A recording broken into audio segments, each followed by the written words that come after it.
Peace, family. We are now live. Y'all be so worried. Y'all talking about is it canceled? No, it's not canceled.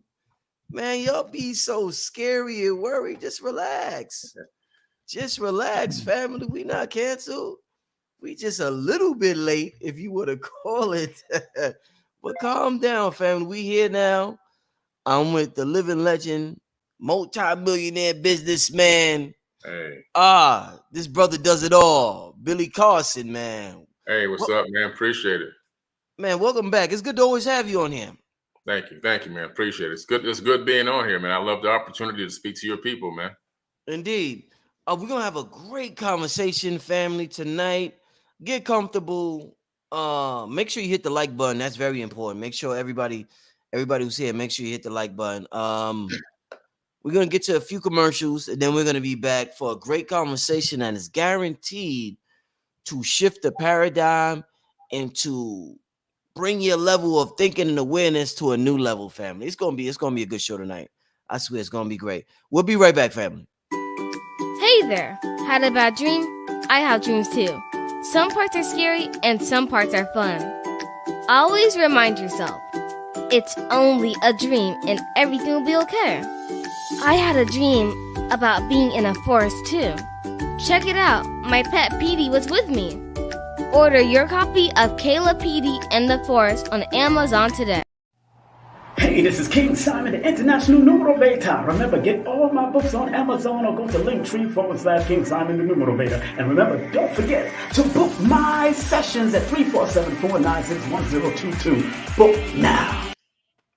All right. Quick reminder, family, for those who are interested in advertising their business, I'm opening up my show to other my advertising has been closed for just a specific number of people, but I'm opening up. If you're interested in advertising, text promo, the word promo, to 646-760-7806. The next set of promotions will start in August 1st. So if you have a business and you want to promote, text promo to 646-760-7806. One more thing before we start. We got a lot of people already. We got almost 1,000 people already. It's only 2 minutes. Wow. That's great. One more thing, family. The Black Matter lives. And listen to what I said. Don't get scrambled and think I said Black Lives Matter. I ain't say black. That's bullshit. I ain't say Black Lives Matter. I said the Black Matter Lives conference is coming soon, family. If you don't have money, some of y'all cry broke. Save your money. If you ain't got money, you ain't got to worry, but you got to get your seat in advance. The Black Matter Lives conference is coming to Atlanta soon. It's going to be either September or October, but it is coming. And family, it's going to be the biggest esoteric event. And I'm not just talking about black. I'm black, white, whatever race or nation, whatever you want to call yourself. It's going to be the biggest esoteric event that hit this world in hundreds, thousands of years. It's going to be huge, family. The Black Matter lives. And Black Matter lives. Everything on earth has black matter in it. So it don't necessarily mean the black race. But y'all know what I'm talking about. And y'all know why I named it what I named it. But Black Matter Lives conference is coming, family. It's going to be amazing. Make sure you stay tuned for that. I'm going to have announcements soon. It's coming real soon, family. All right? With that being said, Billy, man, like I said, we're going to have a great conversation. Yeah. The name of the show is an amazing name that attracts a lot of people. Quantum jumping, parallel universes, and doppelgangers. But before I do, I want to ask you a question. Did you hear about what Terence Howard is doing, and what do you think about it, if you heard about it? Yeah. I heard about what Terence Howard's doing. He's talking about a complete new set of mathematics that he has personally discovered, according to him. And with these mathematics, he wants to take all new technologies to Uganda. He wants to implement this mathematics into machinery, into aerospace, into technologies, into software programs. He wants to integrate it into everything. And so he's come up with this new level of mathematics that he says is based on hydrogen, which is what you've heard me talk about a lot with the Great Pyramid, talking about the fact that the Great Pyramid transmits communications via the hydrogen frequency from the shafts up to the different star systems. Indeed, indeed. Why do you think he took it to Uganda? Why do you think he took it to Uganda? I'm not pretty quite sure why Uganda. There must be some connection there that he has, or some affection that he has for Uganda. Maybe he has some. You heard about all that gold that was discovered in Uganda? You heard about that? I didn't hear about that yet. No. Yeah, man. They discovered mad gold in Uganda, bro. Oh, wow. Tons of gold. Wow, incredible. It's amazing that he says we have the financing. So he's taking his own financing, his own independent financing with this new science and this new mathematics to Uganda. But what's interesting is, no matter where you look, as long as there's a vein where gold can, and I mean grow, I do mean the word grow, it will always grow, because the earth actually creates gold. The earth is actually, the veins of the earth create gold and oil. It's abiotic. So it's pretty interesting. No matter where you look, you're going to find it.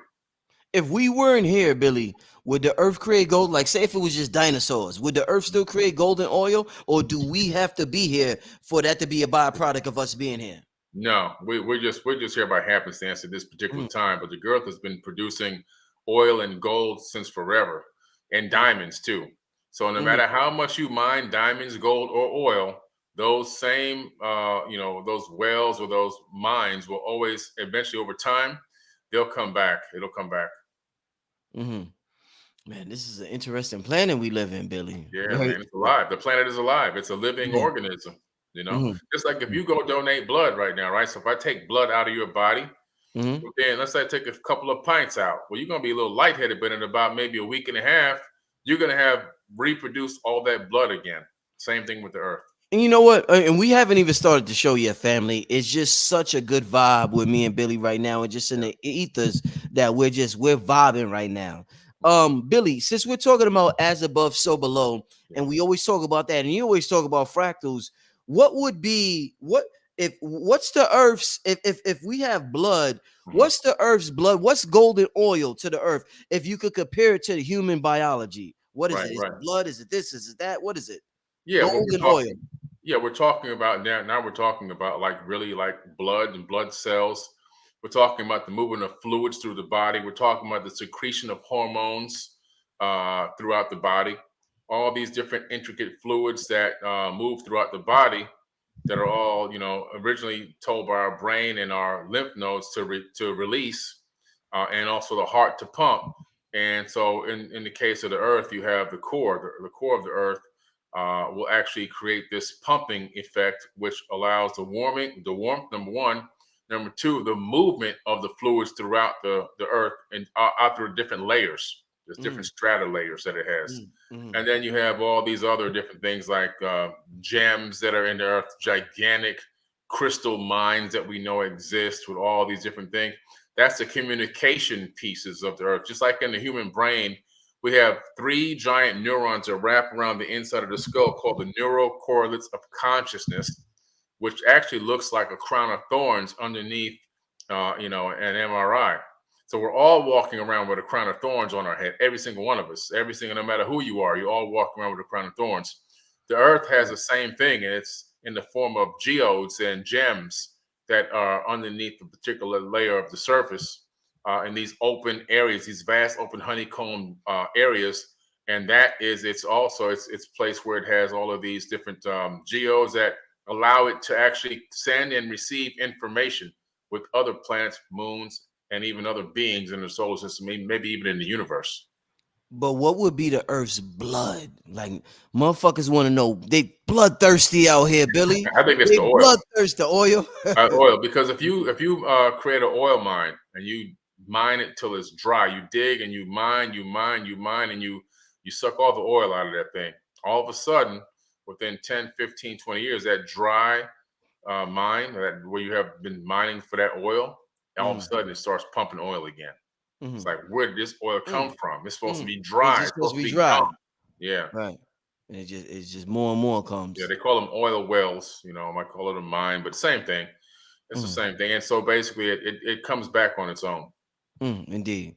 Yeah. Wow, what a start to the show, family. Like I said, we didn't even officially start the show yet, but me and Billy, with the Q&A and the quantum physics, man, we got that connection that we just vibe, and I gotta ask him certain questions. And the thing with Terence Howard, I commend Terence Howard, and I would love to have the brother on the show. Yeah. I'm actually I have people trying to reach out to people of his right now to try to get him on the show. Yeah. So that would be something that would be real dope to get the brother on the show, and I commend him for what he's doing and not just submitting to the program of what they say he's supposed to be doing Right. at this time, because we all know him as Lucius from Lucius. That's Lucius from what's Empire from Empire. You know what I'm saying? Yeah. Lucius, but the brother's doing great work. Shout out to Terence Howard. Yeah, he's doing great work, man. Indeed. Billy, so listen, getting started. We 10 minutes in. Shout out to everybody in the chat. We got about 1,500 people in here right now. Shout out to every family. Make sure y'all hit the like button. Everybody that's in here, make sure you hit the like button. That's very important for this level of discussion to reach another level of the masses. It's very important to hit the like button, family. Yeah. Very important. All right. Listen, all right, let me just get rid of somebody real quick. All right, got rid of that one person. You always gonna have a few. Yeah, you always got a few. Yeah. They're bored and they see we come live and they, so it is what it is. Yeah. I entered, I know. Overall, it's only this much. Yeah. Because the majority of the people always come in and show love, but you got a couple of knuckleheads, But overall, the vastness of it, it's amazing. I hate to sidetrack, but how the mind wants to focus towards the negative instantaneously, even though there's so much positive light going around, the negative seems to stand out so brightly. But really, when I started evaluating the trolls and the haters and this and that, I realized it's such a small percentage, Yeah. It's a small, tiny percentage. And so it's like, wow, it's not even really worth worrying about anymore. You just block them or whatever you got to do and you move on. Yeah, no, definitely. It's weird. And this is real quick before we start the show. For some reason, negative people like to comment way before positive people. Yeah. Positive people don't like to comment like that. They just keep it moving. Negative people, they gotta get it out. Gotta get it out. They're like, Well, you know what it is? It's actually a reflection of the chaos that's going on inside of them. Mm-hmm. And so the deeper I got into neuroscience and the more I began to study it and the more I began to study trauma, I began to realize that what happens with people that lash out like that, typically, if you were to take a mirror and put it at, be able to open them up and look at the inside, you would find that a lot of the things that are triggering them are a lot of the same weaknesses that they have or traumas that they have going on in their lives. They've been affected in adverse ways by specific things that create these triggers. And a lot of the times, I really now learning to have empathy for the people because these people are really sick. And I'm not talking about they're mentally ill or they're, what I'm saying is that they have some physiological conditions that have happened in their life that are causing them to act like this and respond like this and to lash out at people like this. And so it's really a reflection of what's going on inside of them. So what you see is a mirror of what's happening on the inside of them. Billy, I done had me and Billy's talking like we on the phone right now, and that's cool because this is real. Billy, I've had whole conversations with people where they're talking about somebody else, but they're really projecting. Right. A majority of humanity is just projecting. Mm-hmm. That's the word they use. They're just projecting. When a lot of people say things about you, they're just projecting things inside of them outward. Yeah. It's like, it's man, life is so ill, Billy. It's so ill. It's so ill, man. It's so ill. Listen, Billy, let's get started. Yeah. Since we're on a high vibration, we're vibing. The mood is right. We connecting right now. Listen, Billy, we're taking it to the next level of manifestation. We're in the age of Aquarius. We're figuring things out more than we ever figured it out before. Yes, sir. When The Secret came out, the documentary The Secret, when What the Bleep Do You Know came out, that came out as well. A lot of people, only the serious students know about What the Bleep Do You Know. Yeah. That was another documentary on manifesting your reality. A lot of offshoots came out after that, documentaries and and tutorials about how to manifest your reality. And one thing that came out, and this stuck out to me, Billy, because it was way more expensive than the other programs. Mhm. It reminded me of the Silver Method. You ever use the Silver Method? No, I never heard of that. Oh my God, Billy, you gotta research the Silver Method. That's old school. A lot of people use the Wow. Silver Method to manifest reality. Oh, But wow. listen, I'm hearing it now. in terms of quantum jumping, it's like an advanced form of manifesting your reality, Mhm. not through, you know how they be like, we gotta create. Yeah. The quantum jumping says, listen, all you have to do is connect with your twin self, your Mhm. doppelganger, Yeah. an alternative version of yourself in an alternative universe Mhm. that's already living out your wildest childhood dreams. Mhm. And that version of yourself will tell you everything you need to know. Yeah. So it's saying that we don't have to create anything. Mhm. It's already created. Yeah. It's already there. We just have to tap into it. And once we tap into it, the rhythm, and when they say the rhythm, they mean the feeling of that reality. You Yeah. bring it back to this reality, and it Mhm. will eventually manifest before your eyes. Yeah. So that goes into a whole slew of things, and that we're going to get into. And before we get into it, Billy, talk to me. What do you think about quantum jumping? We're not creators. We're not creating anything. Yeah. We're just tapping into something that already exists. And Mhm. that thing that already exists is already us. It's a version of us. It's like we have infinite versions of us. And we Mhm. just have to, our consciousness has to hop in. It's like a car lot. We hop into the next car to Right. test drive that car or whatever. Yeah. Billy, talk No, to me. Hell of an intro. Go listen, ahead, let me brother. tell you Yeah. something. It's amazing that you brought this up today because that is the movie that I'm currently working on right now. It's not Ooh. called Quantum Jumpers, but it's called Quantum Walkers.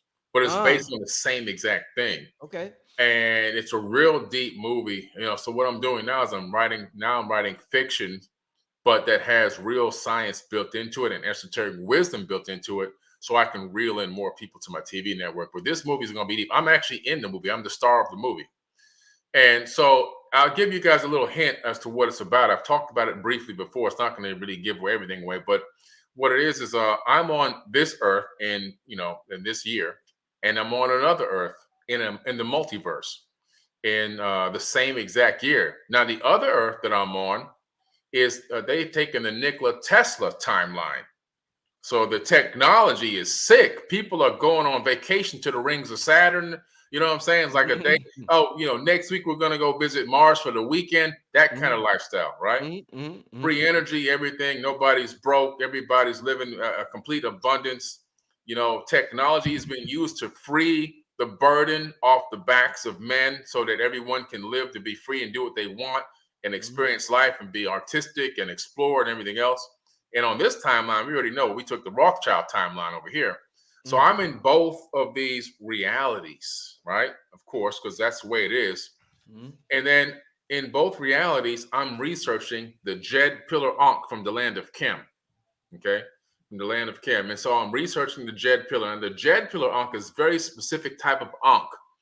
The Jed Pillar Ankh, it has a Jed, which is a technology device that can be standalone device to capture wireless electricity, according to the ancient Egyptians, or it could be inserted into an Ankh, and that Ankh and that Jed together, it picks up the resonant frequency of the holder, of the owner of that Ankh, and that frequency is then transmitted into the portals, and that is your key code to walk through the portal. Without the Jed Pillar Ankh vibrating at the specific oscillation frequency of your atoms in your body and programmed into the gate, you can't walk through it or you'll be completely obliterated.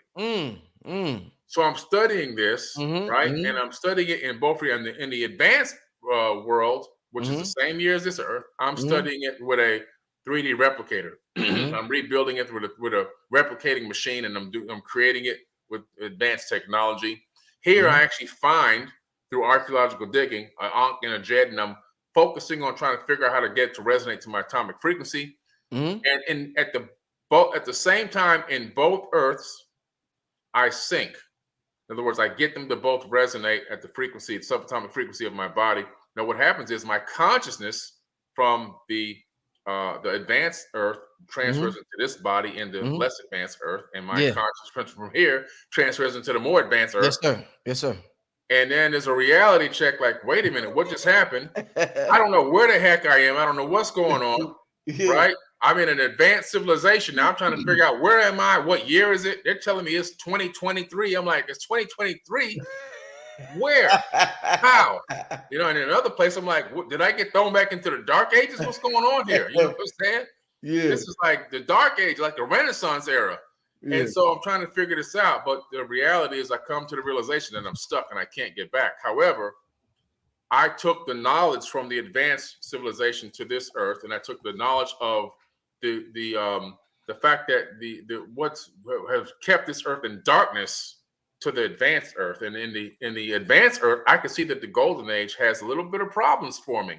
I can see greed popping up. I can see hate popping up. I can see capitalism trying to creep its way back in. I can see that people have gotten dull to the golden age, and we have a few people trying to come up and turn people's minds the other way. So I see the darkness creeping in. I can nobody can recognize the signs but me, because I grew up in this already. Yes. So I'm trying to stop the fall of the golden age. In the other earth, we're the less advanced earth, where I came from the more advanced side. I see that this planet is suffering from a lack of empathy, unconditional love, and that they're trapped in this dark mindset. And that I see the key, and I have all the keys and knowledge and wisdom in my mind that I brought with me to usher this civilization into a golden age. So I'm trying to get one civilization into a golden age. I'm trying to stop the fall of a golden age. And when I do that successfully, both realities merge. So this is going to be a powerful movie. So Quantum Walkers is a movie, you know what I'm saying? But yeah, it's, you know, we have this power, it's amazing. You know, that shit sounds powerful. Yeah, that's going to be amazing, man. Taking knowledge from other places, from other dimensions, other verses, and bringing that knowledge here. We can do it right now. There is no original thought. There's no original thoughts don't even exist. Oh man, I had this great idea. No, you downloaded it. You captured that frequency that resonated, and you were able to specifically, your avatar body was able to specifically discern that frequency. And then some people don't even discern them, and it passes right through. Some people have the ability to discern, oh, I just got this idea. And then the true master acts on the idea and puts action behind the discernment, and all of a sudden it manifests whatever it is it's supposed to manifest. That's when the true master shows up. Indeed.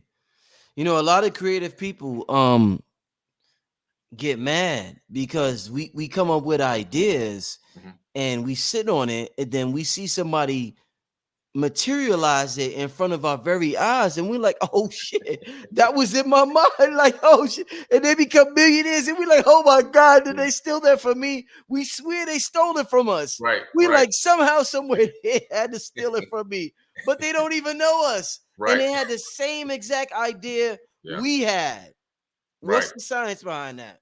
Listen, this is an amazing scientific study. So there have been studies that show that actual new idea inventions have cropped up at the same time around just Earth. All right.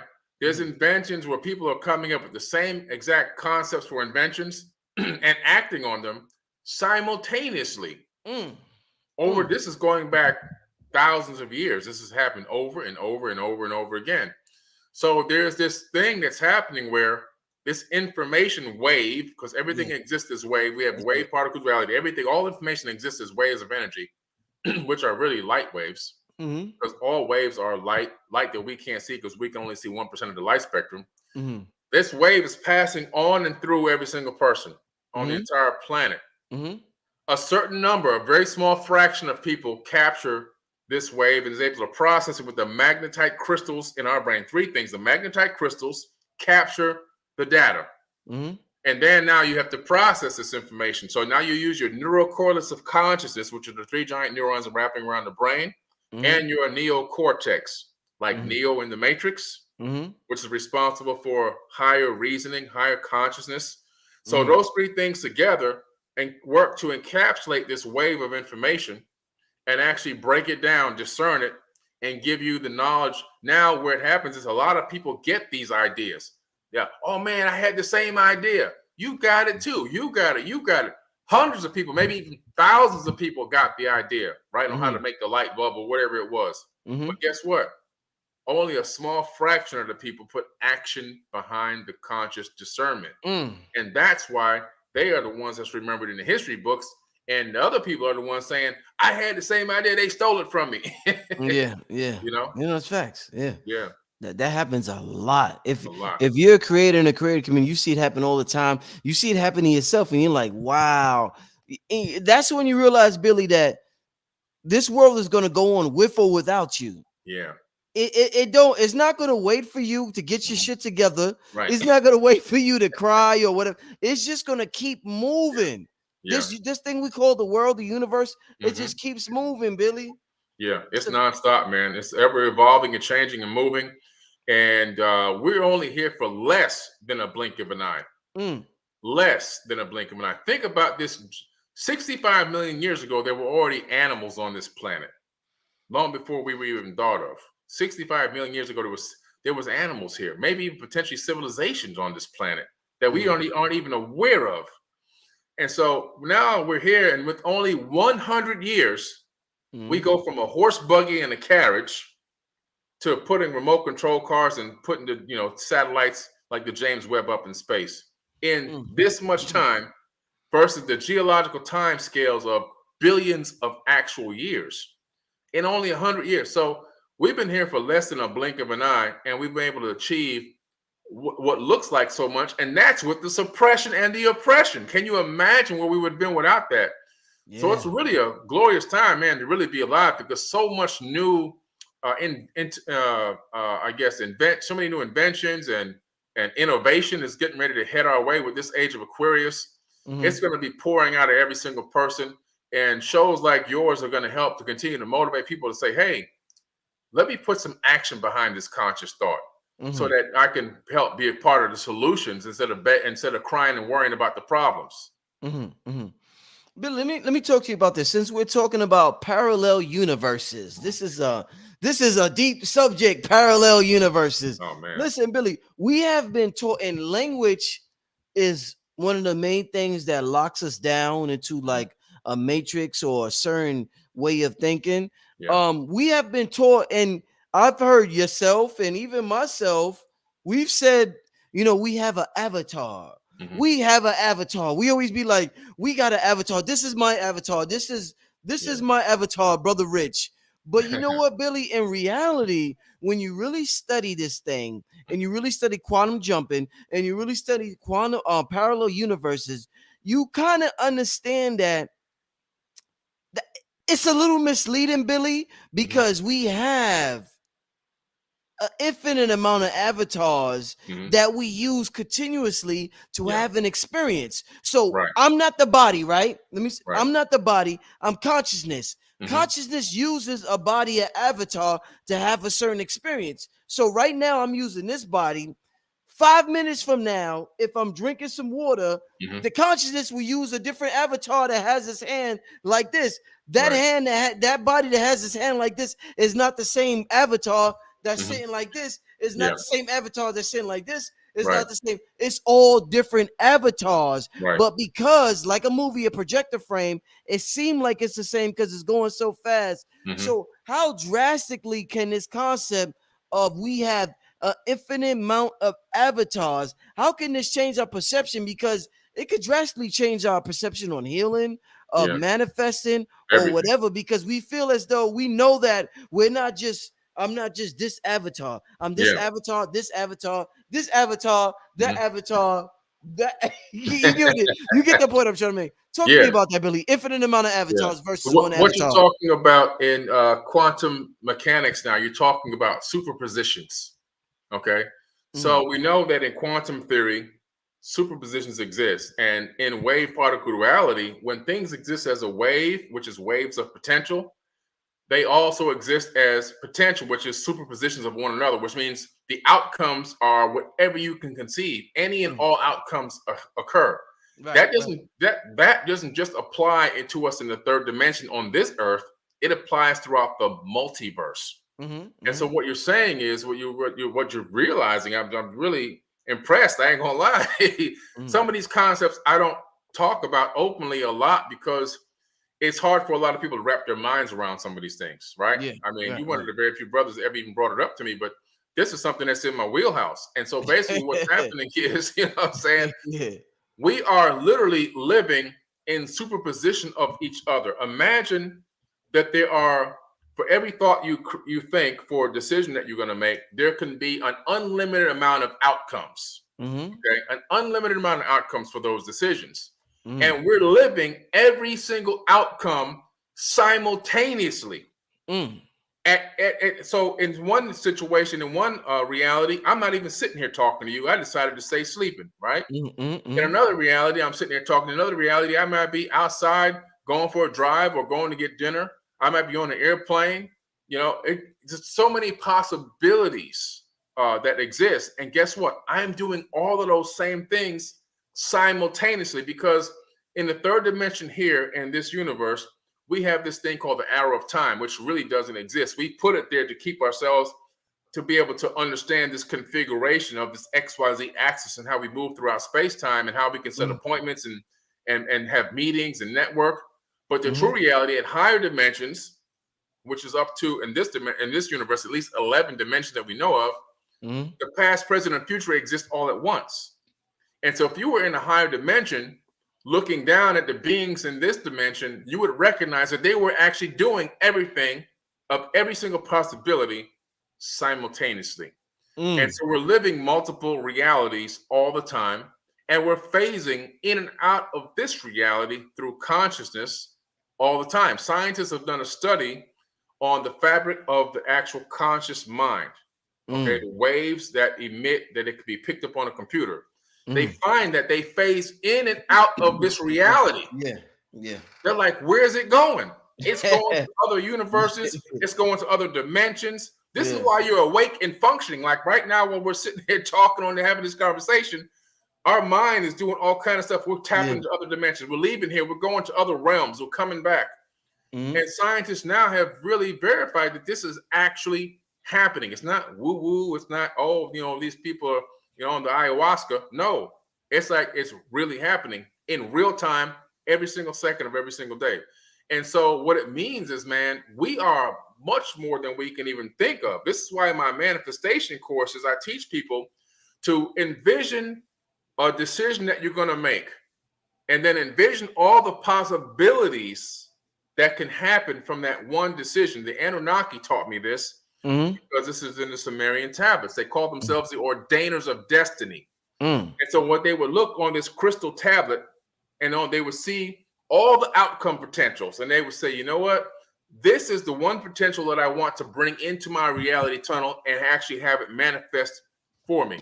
So then they would go about making all the direct decisions and actions and energies that they need to do to manifest out of all the probabilities to bring one into their reality at that moment, so they can actually be the ordainer of their own destiny. And so they can have really isolate one of the realities and push that into the paradigm. So that's one of the things I teach, is that you have to realize that everything is happening at once. You have to focus on the one main one that you want to bring into your reality, and then make all the decisions needed to make that reality pull into your reality tunnel. Because collectively, as a civilization, we are all creating reality collectively. But individually, we're creating our own reality tunnels. And our reality tunnels crisscross other people's tunnels. But our tunnel is connected to our own other avatars, our doppelgangers, in multiple realities. Hey, Billy. So it seems as though, you know, if we say I want something, say I want a brand new car, like you got a Rolls Royce, you got a fly Rolls Royce. Say I want a Rolls Royce, and I say, based on my understanding of reality, I say, ooh, please God, give me a Rolls Royce. It's almost like asking is a sin because it already exists. You don't, it's like don't ever ask, but we're trained that that's being arrogant. Yeah. You have to ask, but it's almost like, nigga, it already exists. You asking is saying it don't exist, so you're never gonna get it. That's why most people prayers don't work. Oh man. I tell people this all the time. All this, see the thing you just said, please give me a Rolls Royce. Please. That's begging. Well, that's polite. No, Billy, we're taught that's polite. Please. We're taught that's polite. Yeah, we're like right. But you know what it really is? It's begging. So if I take a EEG, if I put the sensors on your head connected to a computer, right, to check your brain waves, and then I want to see what the brain waves look like on a computer when you're on your knees, begging for forgiveness, begging for your mortgage payment, begging for the Rolls Royce, asking for this and asking for that. Guess what I'm gonna see on the computer? I'm gonna see a very slow and wide oscillation. The crest and the trough are going to be very far apart. The distance between them are going to be wide. It's going to be a very slow oscillation on the computer. We know in science that is in biology, it's a low vibration. Now, here's the power of that. In the universe, law of attraction, it works no matter what vibration you're putting out. If you're putting out low vibration, you're going to get back low vibration. So all this begging and pleading and hoping and wishing is going to bring you back nothing but trash. Calling on outside sources to come and help you. Please do deity this and deity that. Come in and help. No, low vibration. Now, when you put out high vibration, the universe is going to respond with high vibration. Now, high vibration is this. When you put on the same cap with the same sensors and connect it to a computer, this is real science. It's already been done. Yes. And you start saying, I command my realities. I am powerful. I am faithful. I am great. I have the ability, I can achieve this. And you start putting out these positive affirmations and you start talking from a position of understanding that the divine spark that created everything in the entire universe is in every atom in your body. And your consciousness is also divine, meaning you're a fractal of the God itself. So you are God walking in the flesh. So a fractal of the power that created everything in the multiverse is flowing through your entire consciousness and body. And from that standpoint of understanding, you don't ask for anything. You command it into existence, and then you wait for the universe to unfold and bring you the opportunities to say, okay, well, then do this and then do that. And when that happens, you'll be able to do that, and then you'll be able to afford the car. You see? Billy, do you think them telling us to be humble, was that a trick?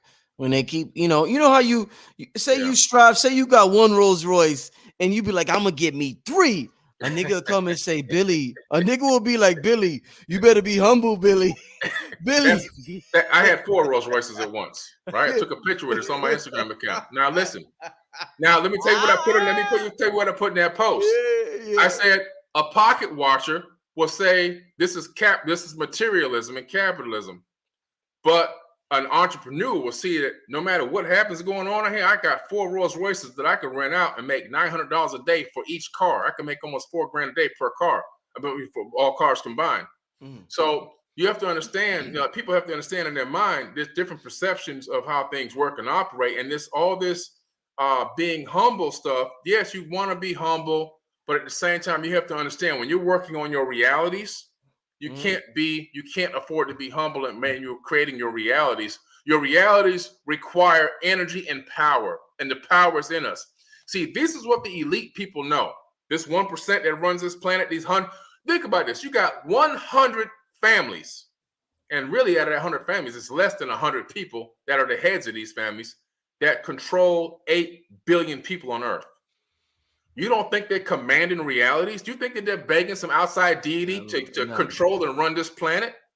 These people understand how the cymatic frequencies from the vocal cords work. They understand the TV programming, how that works, and all those frequencies and those light codes, how they interact with the brain and how they program us.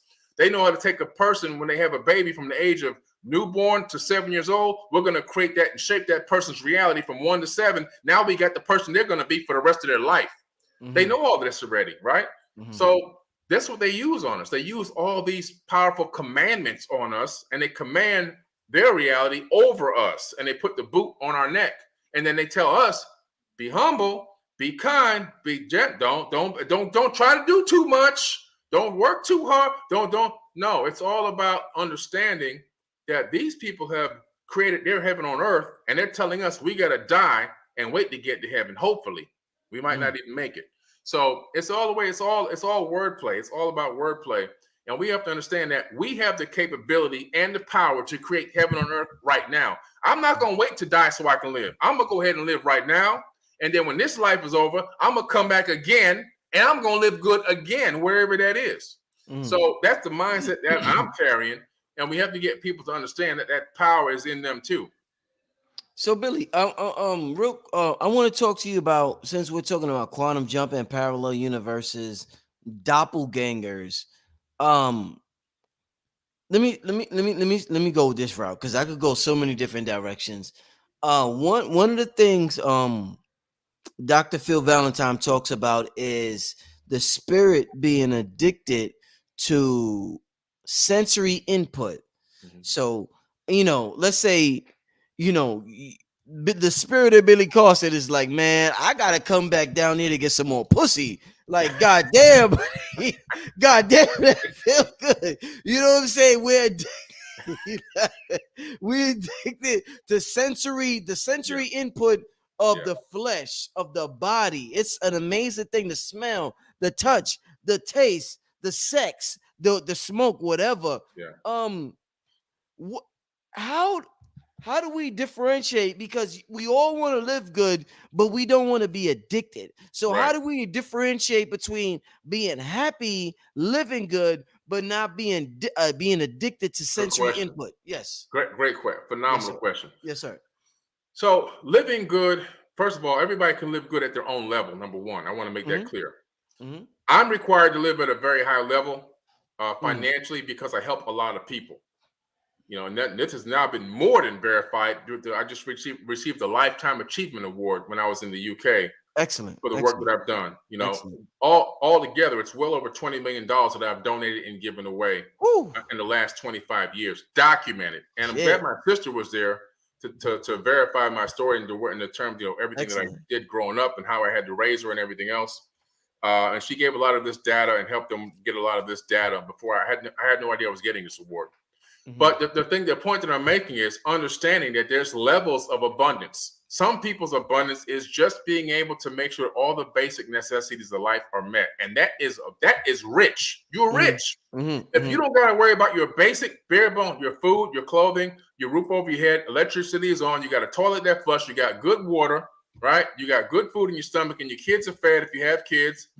That's rich, because 2/3 of the planet don't even have that yet. 2/3 of the planet don't even have internet yet. Okay, so you're rich if you got that. That's abundance. There's another level above that abundance. There's another level of that level. There is people who are living slightly better, maybe slightly more comfortable, could take more trips, but have then another obligation to help more people. The person that's living at the bare bone abundance, which is still rich, but they can't really do anything for anybody financially. All they can do is give acts of good service. They can pick up something behind somebody. They can help somebody walk to their car, whatever the case may be. But their financial assistance is extremely limited because they're living on their bare bones of abundance.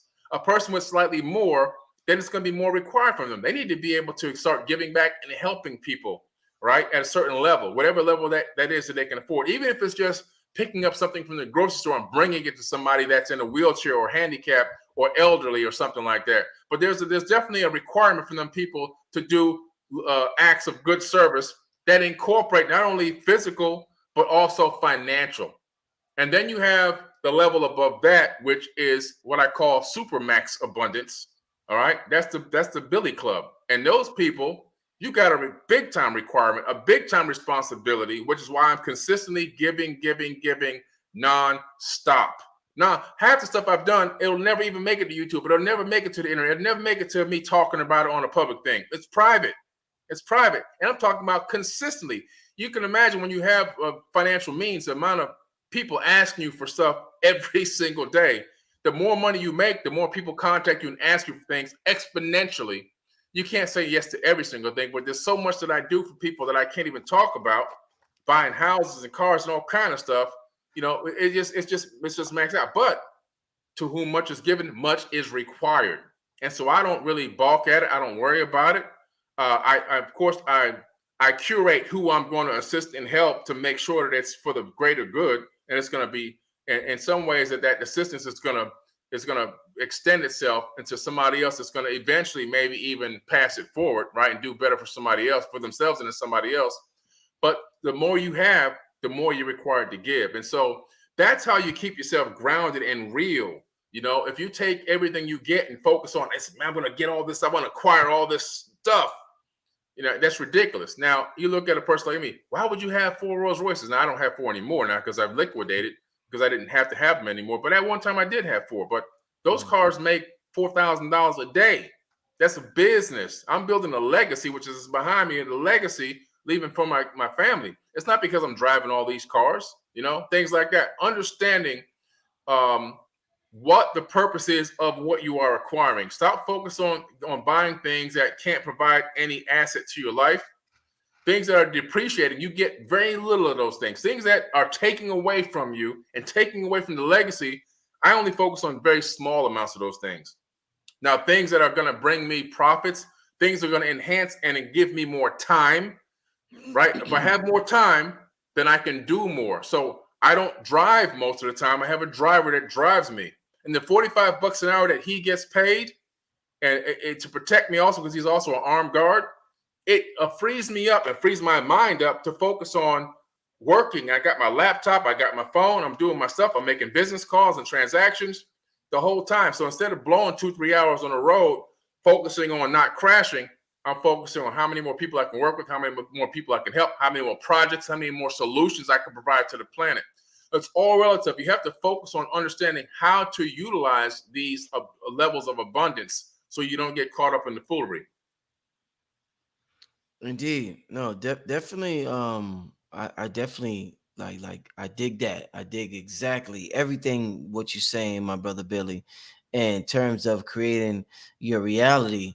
And also, what I want to ask you is that in terms of this level of reality creation, when we're talking about like you're not necessarily, Billy Carson is like the vehicle that you're using, your consciousness is using to navigate in. So since Billy Carson is the vehicle that you're using to navigate in, how do you feel about asking another version of Billy Carson for help? Like, do you ever, like, say you're in meditation, like we're talking about I'm talking about doppelgangers. Yeah. So you want, before you had the Rolls Royce, do you go in meditation and be like, nigga, what I got to do to get this Rolls Royce? So I'm gonna tell you what I do. I'm saying, that's a good question. Yes, it's a meditation. Now, in this meditation, the first thing I do is I see a bowl in my mind, and that bowl has all my thoughts, all the chaos. Yeah. And then I see a hand reaching in and grabbing big chunks of that chaos and removing it.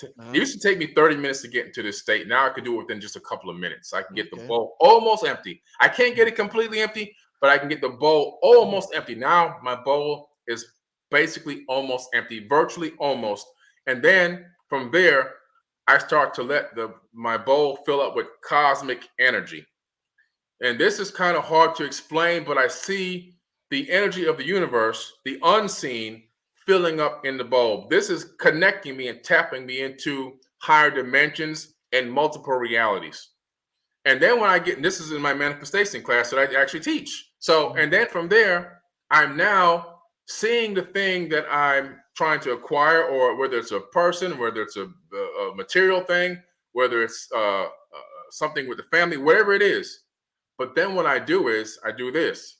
I actually envision that it already exists because I know that I already have it in another reality.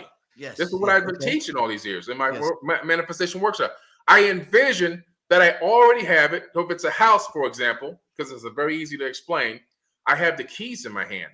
Not only do I have the keys, I come home to the car, I pull up to the house, I get out, I open the door, I go in the house, I walk around, I get some water. I sit on the couch like I'm living there. I don't ever ask for the house. I don't ever say, I would like to get this house. This is the house of my dreams. I'm trying to get this house. I hope I get this house one day.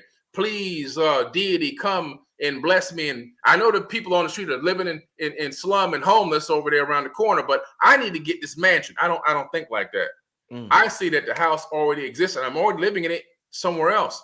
Now what's happening is that somewhere else, my mindset in that other reality is transmitting all the information that I need to know instantaneously through quantum entanglement what I need to do to be able to put myself in a position to acquire this particular house, for example. This is just an example, right?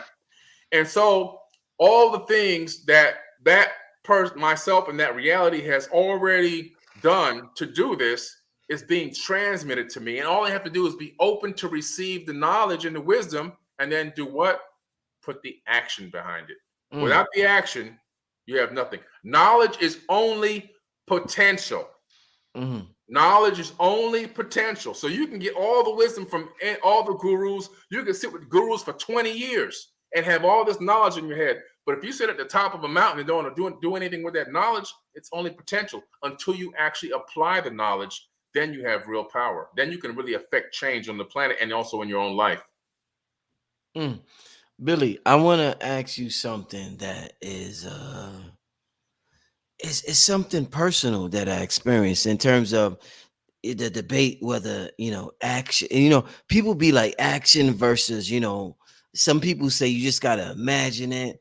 I find that if you imagine it the right way, if you really tapped into your imagination, Billy, if you really quantum jumping and you're really doing what you do and tuning into that frequency of that individual who's doing that thing, when it comes that time to do it, you do it automatically. Yeah. It's like you ever did, sometimes I've done push-ups and I'm like, oh shit, I don't want to do this. Why the fuck I gotta do this?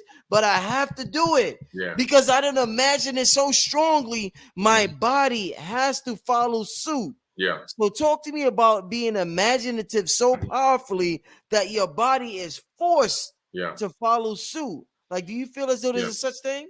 What you're doing now, you're talking about creating a habit. Okay. So human beings work best when we create habits. Now we have bad habits, but we also have good habits. Okay. Like you say, even working out at first it really sucks. And it doesn't, for a lot of people, it's some type of relief. But for the majority of people, this is why the majority of people don't work out, is because it's like, it's a drag. It's a bummer. Okay. I personally don't like working out, but I do it. I had to force myself to get into that habit. I know it every single day. When my alarm goes off, I have an alarm set in my phone. I have a set time, to an appointment to go work out. And when that happens, my body kicks into workout mode, even though my brain is trying to say, man, my body's still putting on the shoes and the shirt. You know what I'm saying? I'm like, what's going on here? I'm going to work. I'm in the gym. I'm here. I know what you mean already. But you see, I created a habit and my body now is following suit automatically. Yeah. Human beings love to create habits and we work best when we create habits. However, the habit forming part, it takes effort in the beginning. Habits don't just form instantaneously for anything you're doing, bad or good. And so in the beginning, if you can get past the first month of exercising consistently, then it becomes a habit part of your life and your body expects it to happen no matter what. Even though if you take a day off here and there, your body still expects it to actually happen. And so I find myself, even when I travel, man, is there a gym in this hotel? You know what I'm saying? Is there, I go work out when I'm leaving the town. I'm going to other countries. I'm looking for the gym in the hotel. And so it's part of the habit forming thing that we have. And and when you take that into other parts of reality and other parts of your life, I'm a hard worker, right? But I'm also a smart worker. And I learned that early on. Working hard don't mean you're working smart. You can be spinning your damn wheels for years, right? And you could be in the same spot. I know people that's in the same spot as when I left them 20 years ago. They're working hard though, but they're not working smart. And so we have to train ourselves to become in a habit of working smart. And if we don't know how to work smart, we need to find gurus, books, trainings, whatever it is, so we can learn how to work smart, so that when we combine the hard work with the smart work, we finally make some progress. We're not a hamster in that wheel just spinning, going nowhere. Hey, Billy, you ever seen the movie Jumper? Yeah. Oh man, good movie. What you think about that movie? You think that's real? Listen, man, My dreams be like that sometimes. I'll be here. Go ahead, Billy. All over, right? Anything Yeah. you see is real. It already happened. Mm. Any movie that you've seen, it's already happened somewhere. In some reality, on some other planet, in some other multiverse, it's happened. This jumper, I believe it's real. I believe that people, there could be these, they call them the Hathors, actually, in the land of Chem. They call them the Hathors. They were ethereals. All right. They had the ability to phase in and out of dimensions. And they would actually try to nudge mankind in particular ways, directions, so that they can create different realities on Earth. Why they were doing this, never really spelled out. I really don't understand why. But these beings had the capability of disappearing in one place and popping up at another place, even disappearing in one time and popping up in a totally different time, past and future. Pretty interesting stuff. So, Billy, real quick. Incredible. I've had so many dreams I was able to do that. And you know what? This is some real shit. I'm not. I know we having a good time, so y'all think we bullshitting, but we're being honest. I've had dreams where I was like a jumper, but there were security guards. There was security where I went. So say I went to this reality, there was security. A motherfucker was there to stop me.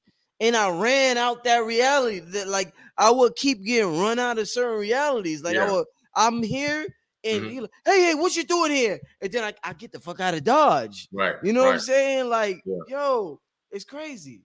What's that? Talked about it in my book. I talked about that in my book, Compendium of the Emerald Tablets. Explain it to me. What it talks about. The gates of Arulu.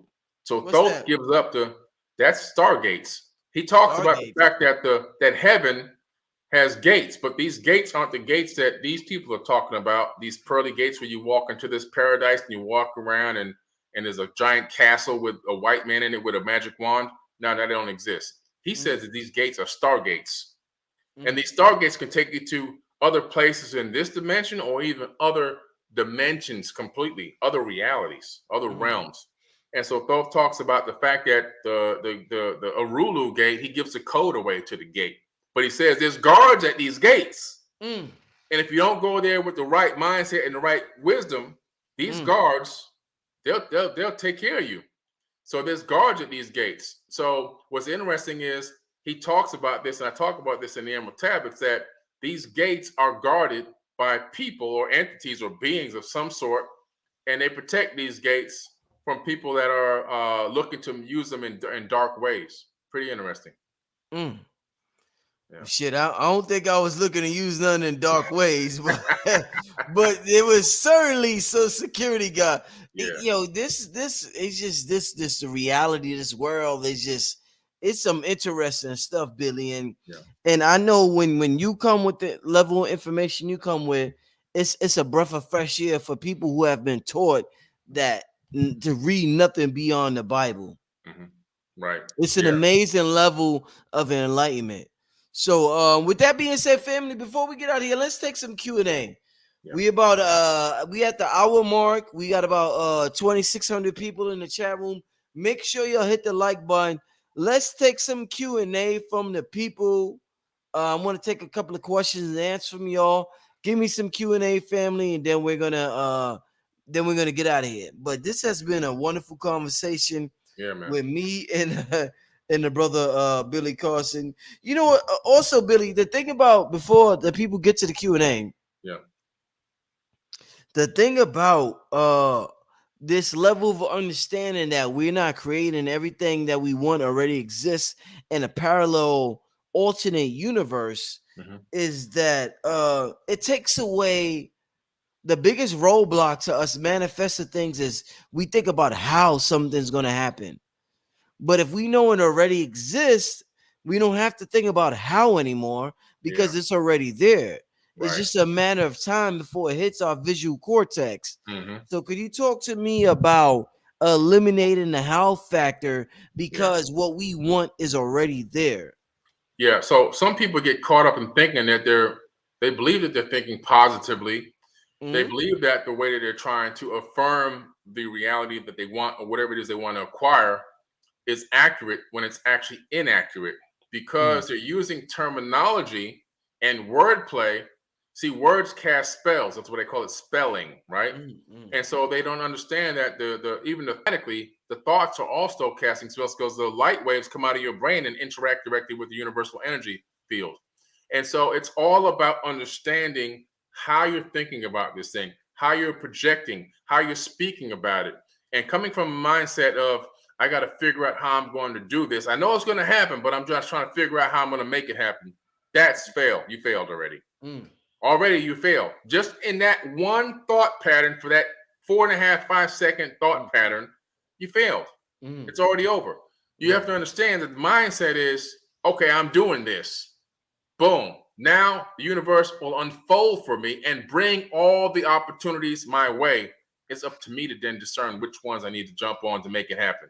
That's Mm. a whole other way you just flipped it. Mm. It sounds like you're saying the same exact thing, but it's all about light wave play and word play, how you actually flip it and Mm. understand to use everything towards power Mm. versus weakness.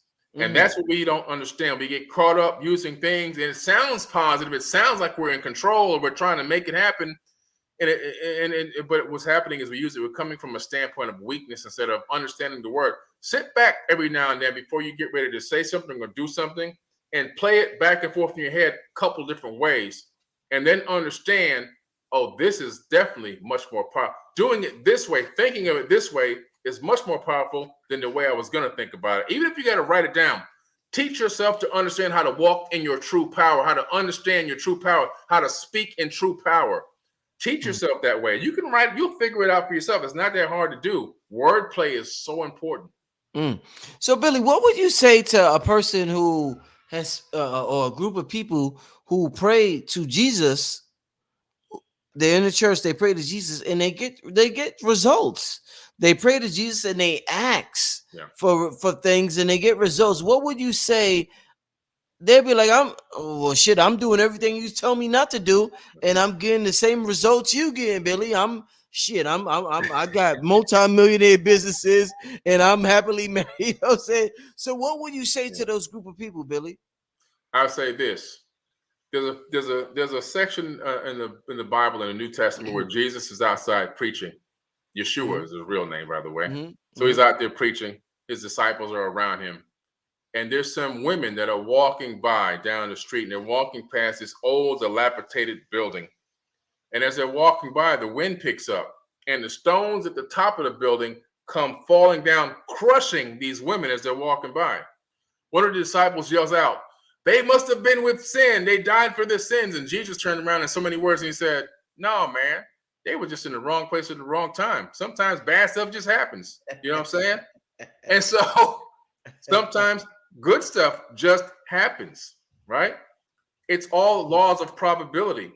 If you look at the total number of religious people on earth, you're talking about 85.9% of the world out of 8 billion are religious. Mm. Think about that. Now, a person that's religious is saying a prayer 2-3 times a day. Times that by 8 billion, or 85% of 8 billion, you're talking about trillions of prayers a day going up. So, yes, this person, they pray to Jesus, won't he do it? And I got the mansion, and I got the car, and I'm $1 million business. But right around the corner, 10 minutes away, there's a guy, he's laying in the street. He's begging for change on the corner. He don't deserve what I got because he ain't praising the Lord like I'm praising the Lord. That guy could be more holier than thou than you are. Why is this guy sleeping on the corner and you're not? It's because sometimes it's just the luck of the draw. If you look at the state of the world with these trillions of prayers going up every single day, how come the planet isn't in a golden age already? With that many people praying every single day, how come these people aren't walking into the hospitals and healing everybody, eradicating cancer from the human genome, eradicating diabetes and eradicating obesity? How come that's not happening? Because guess what? They really don't have the power. Because if they had the power, they would be doing it. They can only seem to heal people inside the church building. But outside the church building, They can't do it. They always seem to not. They can do everything, and they, the Lord's power, but they just can't seem to manifest enough money. They always need more money. So there's proof that their potential and their power is extremely limited, and a very small percentage of them are financially successful, while the vast majority of the religious people are suffering financially. If you want evidence of this, just go to my old town where I grew up in Opelika. In Opelika, in a 5 square mile radius, there's over 28 churches. There's a church almost on every single corner. And if you go there right now and walk those streets, at this time it's dark outside over here, you might not make it back. If you walk out there with no gun and you're just walking down a random street, you might not make it back. So all these prayers going up, they're falling on deaf ears. They're not praying the right way. And yes, some people have made it financially, and some people have done this and done that. But the majority, you look at the masses. Some people say, I got beat when I was a kid, and look how I turned out. Well, look at the numbers of the kids who got beat when they were kids, who turned into drug addicts, who committed suicide, who have depression, who are now also beating their kids with complete abuse. A small percentage of people who got beat as kids turn out okay, while the vast majority of kids that got beat are traumatized for life. But they don't want to look at that number. So it's all about that, man. It's just number game. Bill, let's get to this question right here. What's the impact of hanging around people that are always down? Say that again. What's the impact of hanging around? The impact of hanging around people that are always down. This is something I learned when I was learning neuroscience at MIT. So when you are around somebody, your biomagnetic field coming out of your heart, which is a real thing, exists. It whips out of your body and it extends 15 to 20 feet. In that magnetic field that you have whipping out of your body, your hormones from inside of your body that are being secreted in your body, they are also being pushed out through the skin in that magnetic field out into that field that's outside of your body. Your own hormones, your cortisol levels. If you're with somebody that's always down, depressed, downtrodden, pissed off, angry, they're operating and living in a spiked cortisol level. They're living in fight or flight, and you're hanging around that person. We found out at MIT that when you're sitting next to that person and your biofields merge, the hormones that are leaving their body that has them feeling dark and down are now merging into your biofield and coming back into your body and enhancing whatever hormones you have in your body that they are excreting. So their hormones leave their body and enter into your body, making you spike your cortisol levels and your stress levels and everything else. And now you feel pissed off, stressed, down, and everything else. You can't figure out what's wrong with me. I'm feeling okay today. It's because of the person that you're hanging out with. You're too close to people that are operating at a low frequency vibration.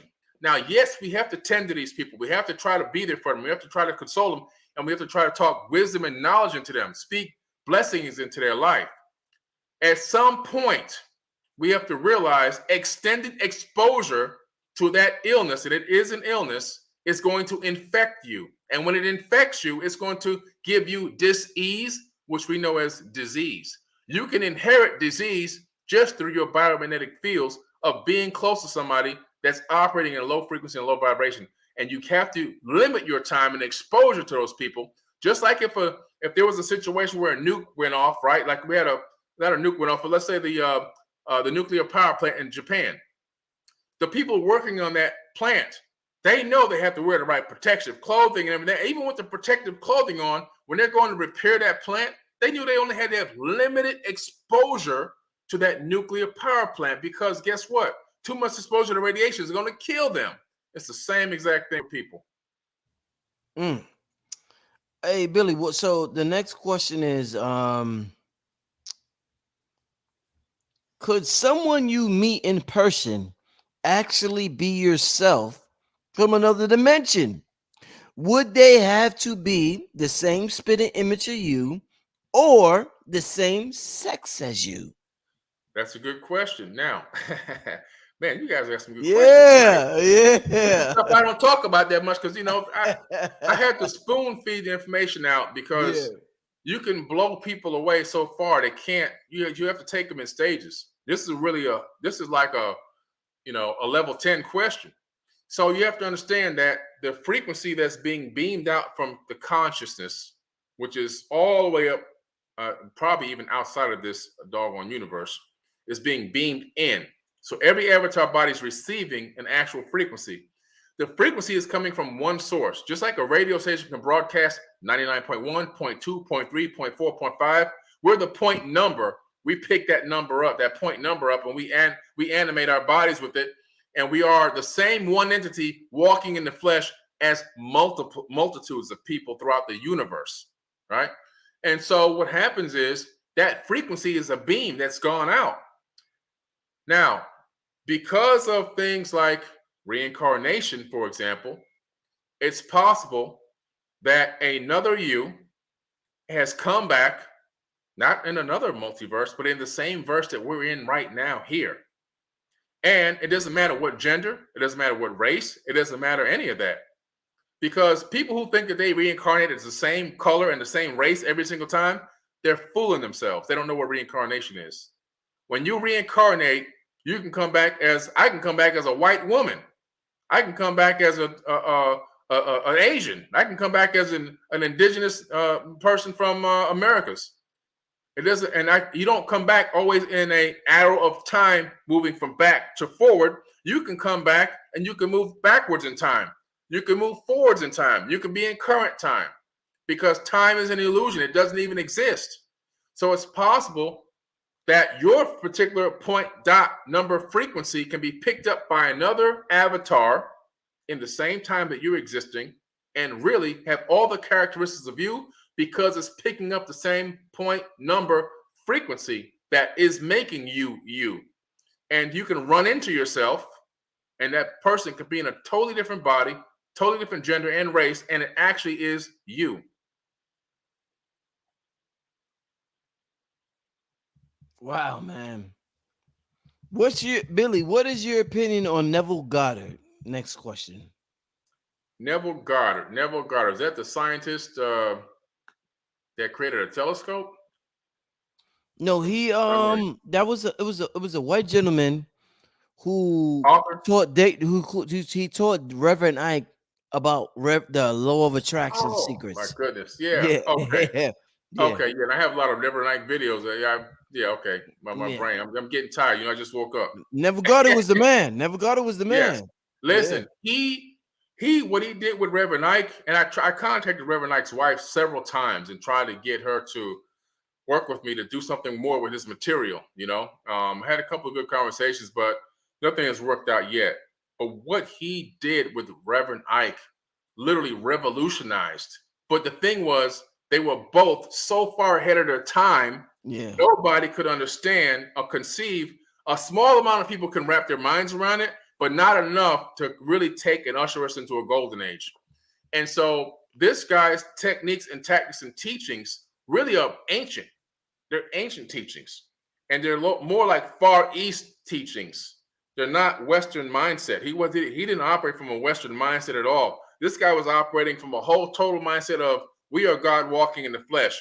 The power is inside of us. We have the capability to call things into existence. That's the mindset that he was operating in. And he understood frequencies and cymatics, all that stuff. And he taught all that to Reverend Ike. There's an old saying that they had, when the student is ready, the teacher will appear.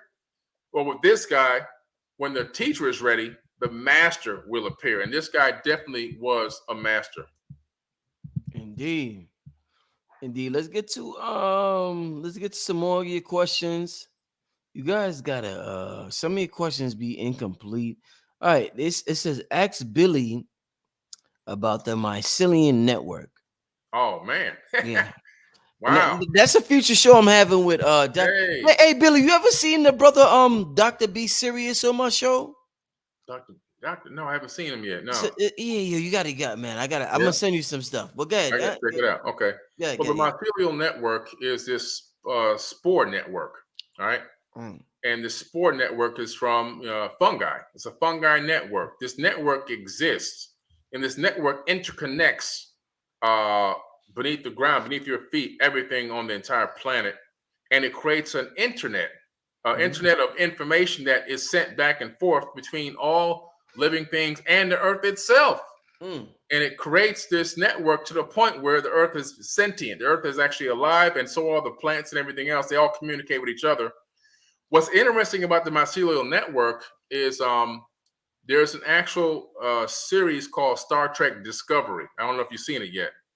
It's fairly new. I think they have 3 full seasons out on one of these networks, Amazon Prime or something. You can find Star Trek Discovery. There's a black woman on there who's the real star of the whole show. Her name is Shaniqua Martin. Shaniqua Martin Green, I believe her name is. And what's interesting is a doctor on this, a scientist, on their starship, who had discovered a way that the mycelial network is not just on Earth, but it actually is in space. And he found out that this mycelial network is connected to multiple dimensions and even multiple universes. And they found a way to navigate through the mycelial network to be able not only to communicate, but to actually leave one location and appear at another in space and time, bypassing warp drives and sublight speed and all these other drives you see in all these space shows. They don't have to do that anymore. They literally just blink out of existence and blink to where they want, but they navigate through the mycelial network doing that. So it's pretty interesting this guy brings this up. It's a pretty interesting concept, but it's one of the main reasons why the Earth itself is conscious. Man, that's such a interesting concept, interesting show. Yeah. I'm having it in the near future, family, so stay tuned. Let's get to some more questions. That was a good question. Somebody said, I don't know if this is the same. I don't know if this is the.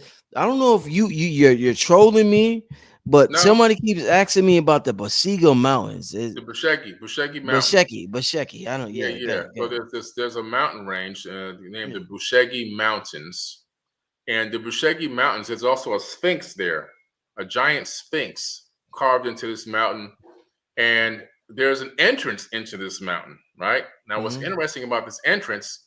There is an actual force field of some type protecting the inner section of this mountain where there is some level of technology in there. And years ago, some people tried to get in through this force field, couldn't do it, actually died trying to get through this force field. Wow. I'm in a whole documentary about the Busheggy Mountains. I think it's still on YouTube. I did it maybe 7-8 years ago. It's an old documentary. You did? Yeah. I'm in a documentary about this whole thing. Wow. It's unforbidden knowledge, man. It's not much at all. I tell you that, but I know a lot of stuff. Yeah. Okay. All right, and so what's interesting is the force field. Just like I told you about the Jed pillar Ankh, you had to have the Jed and the Ankh together and have it programmed to the resonant frequency of the atoms in your body to walk through Stargate, because the Stargate had your frequency coded in it. Well, this force field was coded for a specific genetic type. And if you didn't have the right genetic type, which was already programmed into the field, you couldn't walk through it. One day, a gentleman shows up and he has the genetic type. He's in the bloodline. He's able to walk through the force field. There is a hall of records inside the Busheggy Mountains. I don't know if it's still there now. This was years ago at the time I was researching this. It may have been taken away by now. But it's all types of technology, super ancient technology in that mountain. And what's crazy is the military tried to do a thing where they took some like Black Hawk type helicopters up there, and they were trying to go to this mountain, and this storm came and they all crashed and died. I mean, it's just crazy stories. They all died. Wow. Nobody could seem to get, only the right bloodline can seem to penetrate this thing the right way and get this knowledge and information. So it's a pretty deep story. If you could find the Busheggy Mountains documentary on YouTube that I was in, look it up. I think it's like 2.5, 3 hours. It's a pretty long one. There's a lot of information about it, man. But it's an incredible story. Yo, no wonder why y'all keep trolling me. Listen, man, I'm gonna research this shit. Nigga, I might be the bloodline. You might be able to walk through that field and get them halls of records, get that information, man. It's holograms in there. There's all kinds of stuff in there. I think highly about myself. Oh shit! I'm glad y'all told me about this. I didn't know Billy, man. Billy know about so much shit. He forget about half the stuff he know. I didn't know about this, man. Yo, Billy, man. Listen, Billy. This has been a magnificent show. We've talked about, we've had a good time, but we managed to talk about parallel realities, alternate universes, quantum jumping, meditation. We've talked about so much tonight, Billy. I want to thank you for just being a part of this program. Before we continue, because we're about to close it out, tell the people, I know you have a network Yeah. where they can learn infinite amount of knowledge from. Tell them about your network that you got going on, Billy. We have Forbidden Knowledge with the number 4, Forbidden Knowledge TV. If you look for the Forbidden Knowledge TV app on Apple TV, Roku, Amazon Fire TV, the iOS App Store for Apple devices, the Google Play Store for Android devices, or the web at 4bk.tv for short, 4bk.tv, you'll be on my TV network. There's over 6,000 shows up there now. My number one show still to date is my 40-episode Egyptian Mystery School series. And then right behind that now is the Black Knight satellite documentary movie, which just came out about a month ago. It's on fire right now. I've had some big-time producers that just watched, big-time mainstream TV producers that just watched it and called me on the phone and told me this was outstanding. Yeah. They said this was outstanding and amazing, and they just booked me to go on some new shows. So I'm telling you, check it out. There's so much to learn on that network, man. There's just so much information. All my workshops and classes are on Forbidden Knowledge TV. All you have to do is subscribe. It's a free 3-day trial. You can sign up for free, and you can binge watch as much as you can. Man, indeed. Hey, I want to thank you for everything you bring to the people. Thank you, man. There was one question. Oh, what I want to ask you. Oh, well, let me ask this. Hold up. Let me ask a super chat question, Billy Carson, before we get out of here. I travel in my dreams and always check the mirror to see what it looked like. I look as though I look as I do in this dimension and wonder if it's my doppelganger instead. How can I tell the difference? Do we share memories with our doppelganger? Good question. Hey, great question. Because you're always phasing in and out of this existence, it could be your doppelganger coming into your avatar body in this realm and then looking and going, is that me? And then phasing back out again. We're always sharing information back and forth. We're always streaming data back and forth through quantum entanglement, bypassing the speed of light, bypassing distance, because distance is actually an illusion. Distance doesn't even exist, right? And so it's you and it's not you. It's you and it's not you from many different places at all different times. And the people, to me, now that I've been around so long and I've been observing and watching and learning, it seems the people that seem to really seem like they've got it down pat are the people that understand that they're getting information from other sources, not always from only themselves. A lot of the information already exists and they're bringing it into themselves there, but they're discerning it. But the people that do so well are the ones I watch that actually put action behind it. So if you're getting information from this doppelganger, and other than just trying to figure out if it's you or not, but when information comes into your mind, act on it. I mean, I don't even hesitate. The other day came about 2 months ago, came into my mind, play the guitar. I instantly, literally from that moment of the thought, I picked up my phone, I ordered a guitar on Amazon. It's sitting right here in front of me. I got a guitar and an amp, electric guitar. So it's just like, don't even hesitate. Just instantly react and respond and put action behind it, because if you don't, you could be missing out on so many blessings. Wow, that was a great way to end the show, Billy. I appreciate everything you have done and everything you bring to this channel. Let the people know how to contact you, my brother. Just look for Forbidden Knowledge, the number 4, Forbidden Knowledge on everything. I'm everywhere, like white rice. Just look for me on everything. I'm everywhere you turn. And just check out the work, check out the network. Follow me on Instagram, YouTube, and also Facebook, TikTok, Twitter, wherever. I'm there. Indeed. For people asking about, some people still asking about Terence Howard. We talked about that in the beginning of the show. So if you want to know about that, Billy already discussed that in the very beginning of the show. You can press rewind. But regardless, everybody, I want to thank everybody for tuning in. I know we still got a lot of people left here. Make sure you hit the like button and just rewatch this again. There's so many jewels and gems dropped throughout this interview. And with that being said, we getting out of here. We sign out.